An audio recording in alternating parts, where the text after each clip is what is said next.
أعوذ بالله من الشيطان اللعين الرجيم. بسم الله الرحمن الرحيم. الحمد لله رب العالمين. الصلاة والسلام على أشرف الأنبياء والمرسلين سيدنا أبي القاسم محمد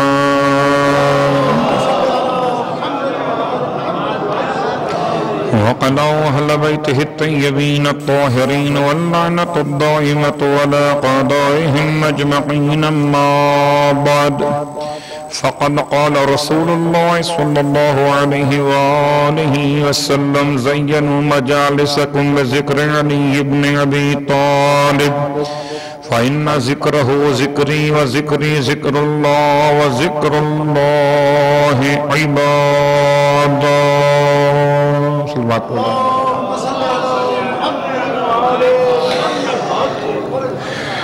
تمام تعریفیں خداوند علی اعلیٰ کے لیے اور تمام ہدیہ درود و سلام ازواج مقدسات محمد و آل محمد کے لیے. الحمدللہ الذی جعلنا من المتمسکین بالقرآن العظیم وجعلنا من المتمسکین بولایت علی بن ابی طالب علیہ السلام. اما بعد، شکر پروردگار کہ اس نے زندگی میں ایک موقع اور بڑھا دیا کہ کل رات کے بعد سے لے کر آج رات تک ہمیں زندوں میں شامل کیا، ہمارے اسلام کو سلامتی دی، مسلمان باقی رکھا، ہمارے ایمان کو تحفظ دیا، دل میں شک اور شکوک کو آنے نہ دیا. اس نے توفیق عطا فرمائی، صحت و سلامتی کے ساتھ روزہ مکمل کیا، پھر فرش ذیلا پر ذکر مولا کے لیے حاضر خدمت ہو گئے. تو صرف دو جملوں کی زحمت ہے آج وقت کو دیکھتے ہوئے. ایک جملہ روزے کے ثواب کا بیان اور ایک روزانہ کی دعا کا ترجمہ، پھر اپنی دعاؤں کی قبولیت کے لیے مصائب کا بیان ہوگا. اولاً اللہ کے رسول صلی اللہ علیہ وآلہ وسلم نے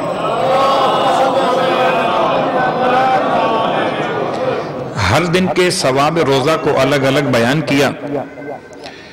تو ماہ مبارکہ رمضان کی 25ویں تاریخ کے روزے کا ثواب اس طرح سے روایت میں آیا کہ پروردگار عالم ارشاد فرمائے گا روز قیامت 25ویں روزے دار کی روزوں کی اہمیت کے اعتبار سے کہ اے امت احمد، تمہارے لیے میں نے اہتمام کیا ہے. کیا اہتمام کیا؟ کہ عرش کے نیچے سبز رنگ کے 1000 قبے اور قبوں کے سر پر نور کے خیمے، قبوں کی ٹاپ پر کہہ لیں نور کے خیمے، اور نور کے خیموں میں تم قیام کرو، کھاؤ اور پیو. یہ نعمتیں تمہارے لیے بہترین قرار دی جا رہی ہیں، اور آج تمہارے لیے کوئی حزن و ملال نہیں ہوگا. اور اس کے بعد خدا فرماتا ہے آپ کے حبیب کے الفاظ کے اعتبار سے کہ اس طرح سے میں تمہیں جنت میں داخل کروں گا، مجھے اپنی عزت و جلال کی قسم کہ دیکھنے والے تعجب میں رہ جائیں گے. ساری امتیں ایک طرف اور امت مرحومہ ایک طرف، اور خدا کا یہ اعلان 25ویں روزے کی برکت سے امت کا مقام اتنا بلند کہ خدا فرماتا ہے کہ میں تمہیں نور سے بنائے ہوئے اونٹ پر سوار کرواؤں گا ہر ایک فرد کو، اور اس کی مہار بھی نور سے بنی ہوئی ہوگی، اور اس کی مہار پر سونے کے بنے ہوئے 1000 کنگن ہوں گے، اور ہر ایک کنگن پر ایک فرشتہ نور کی عصا ہاتھ میں لیے ہوئے ہوگا. اور اس شان سے سواری یہ مومن 25ویں روزے کی برکت سے جانب جنت چلے گی کہ یہاں تک کہ دیکھنے والے تعجب کریں گے اور بغیر کسی حساب کے داخل جنت ہو جاؤ گے. تفصیل تو اپنے مقام پر ایک جملے میں بیان ہو سکتی ہے تو میں کر دیتا ہوں کہ بغیر حساب کے جنت، ایک بغیر حساب کے جہنم، ایک حساب کے ساتھ جنت، ایک حساب کے ساتھ جہنم۔ تو اس انداز سے قیامت میں اقسام ہوں گی جانے والوں کی۔ کچھ مومن ایسے ہوں گے جو بغیر حساب کے جنت میں جائیں گے، اور کچھ کافر ایسے ہوں گے جو بغیر حساب کے جہنم میں جائیں گے۔ درمیان کا ایک طبقہ وہ ہوگا جو حساب کے بعد یا جنت میں جائے گا یا جنت کی بجائے جہنم میں جائے گا۔ تو بہرحال 25ویں روزے کی برکتیں یہ ہیں کہ روز قیامت خدا امت احمد کی شان کو دکھائے گا۔ اس کے بعد اللہ کے رسول کی دعا فرماتے ہیں 26ویں روزے کی دعا کے اعتبار سے، کیونکہ 25ویں روزے کی دعا ہم کل پڑھ چکے، پروردگار عالم کی بارگاہ میں ہاتھ اٹھا کر اس طرح دعا کرو کہ اے میرے مالک، اس دن میں، اس مبارک مہینے میں اپنے اولیاء سے محبت کرنے والا قرار دے، اور اپنے دشمنوں سے دشمنی رکھنے والا قرار دے دے۔ کہ بات دوستی پھر بھی چلتی ہے، دشمنی کا مسئلہ بہت سخت ہے۔ قسم بخدا امام کے الفاظ ہیں کہ روز قیامت خدا آواز دے گا، آئین المتحابون فی اللہ، کہاں ہیں وہ جو اللہ کے لیے ایک دوسرے سے محبت کیا کرتے تھے۔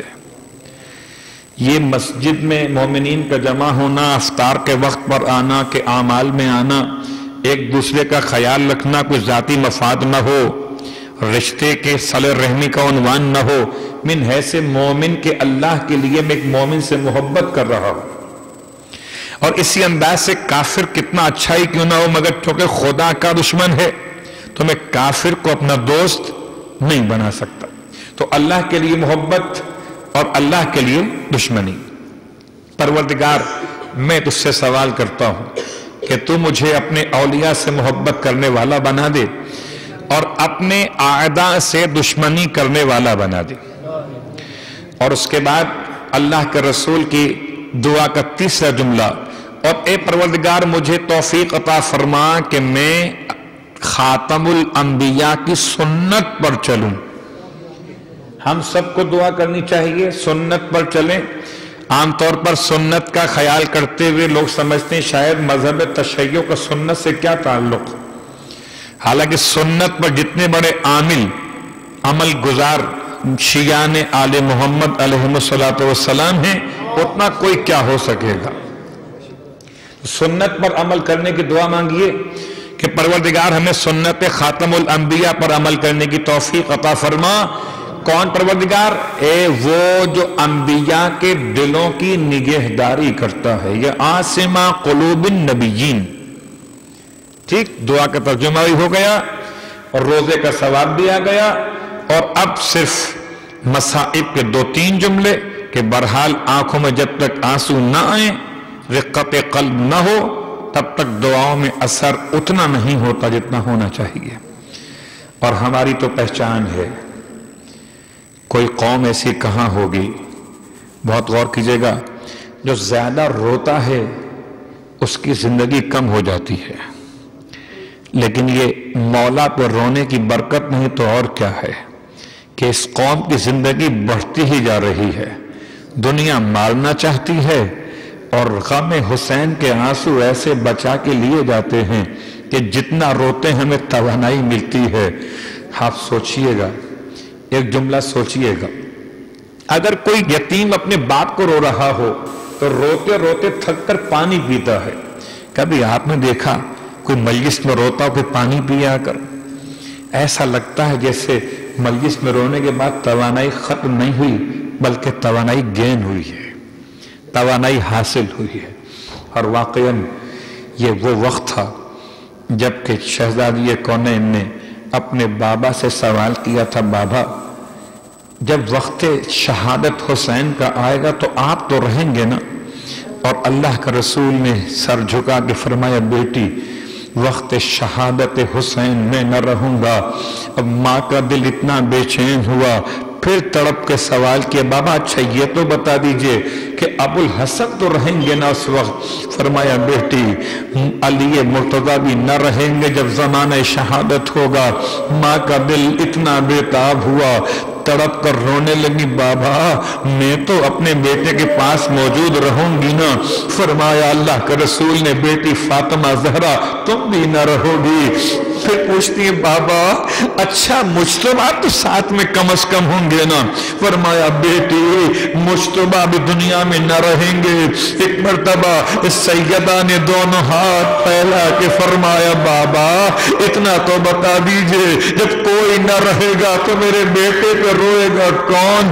فرمایا بیٹی مت گھبرا، خدا ایک ایسی قوم کو پیدا کرے گا جس کے جوان تیرے بیٹے کے جوانوں پہ روئیں گے، جس کے بوڑھے تیرے بیٹے کے بوڑھے صحاب کا ماتم کریں گے، اور جس کے چھوٹے چھوٹے بچے تیرے حسین کے بچوں کا ماتم کریں گے۔ واہ غربتا، رونے والوں ایک جملہ اور سننا، واقعاً کس وقت مولا نے اپنے آپ کو غریب کہا؟ کربلا میں بہت سارے منظر پیش آتے ہیں کہ مولا نے بڑے بڑے امتحانات دیے۔ کربلا صبح عاشور سے لے کر وقت شہادت تک امام کے بڑے امتحانات تھے، مگر کسی موقع پر امام نے اپنے آپ کو غریب کہہ کر فریاد نہیں کی ہے۔ البتہ ایک جملہ تاریخ نے یہ بیان کیا کہ حرم کربلا معلیٰ میں ایک ذاکر اہل بیت مجلس پڑھا کرتے تھے، اور انہوں نے مجلس کے دوران ایک جملہ روایت کو پڑھا کہ جب مولا خیمے میں لاشوں کو لے کر آتے تھے تو ایک مرتبہ اکبر کی لاش اور قاسم کی لاش جب دونوں آ چکی ہیں، قاسم کے ٹکڑے ایک طرف ہیں، اکبر کی لاش ایک طرف ہے، امام نے بیچ میں اپنے آپ کو بٹھا لیا، آپ بیٹھ گئے، ایک ہاتھ قاسم کی لاش پہ رکھا، ایک ہاتھ اکبر کی لاش پر رکھا، اور پھر فرمایا پروردگار میں غریب ہو گیا، یہ دونوں دولتیں قربان کر چکا۔ یہ روایت پڑھ کر حرم سے وہ خراسانی خطیب تو چلے گئے، مگر جب بستر خواب پر پہنچے دیکھا کوئی معظمہ آ کر فرماتی ہیں اے ذاکر آئندہ یہ روایت حرم میں مت پڑھنا۔ کہتا ہے ذاکر میں نے ہاتھ جوڑ کر پوچھا روایت غلط ہو تو کہیں نہیں پڑھوں گا؟ کہا نہیں روایت تو صحیح ہے، جب سے تو پڑھ کر آیا ہے میرے بیٹے کو ہوش نہیں آ سکا ہے۔ ارے کون ہے؟ دکھیاری ماں حسین کی، غریب ہو گیا زہرا کا لال جب قاسم کے بعد اکبر کی لاش۔